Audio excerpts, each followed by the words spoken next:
Action! ఈ రోజుల్లో social media ఎంత పాపులరో ఎంత పవర్ఫుల్లో అందరికీ తెలిసిందే. స్కూల్ పిల్లలకు కూడా ఫేస్బుక్ అకౌంట్ ఉంటుంది.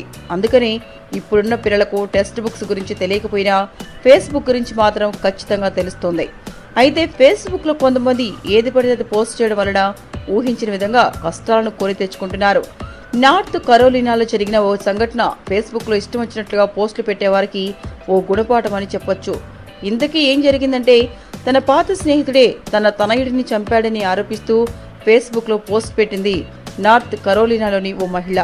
డాష్ విల్లేకు చెందిన జాక్విలిన్ హమ్మండ్ అనే ఈ మహిళ మద్యం సేవించి తన తనయుడిని చంపలేదని, తన స్నేహితుడు డైల్ తన కొడుకుని హతమార్చాడని ఫేస్బుక్ లో పోస్ట్ పెట్టింది.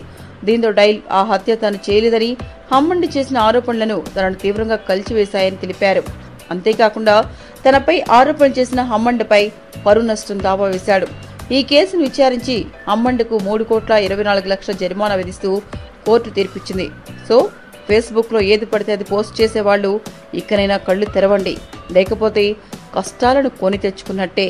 మీకు ఈ వీడియో నచ్చితే ఒక లైక్ కొట్టండి, లేకపోతే కామెంట్ చేయండి. బట్ సబ్స్క్రైబ్ చేయడం మర్చిపోకండి.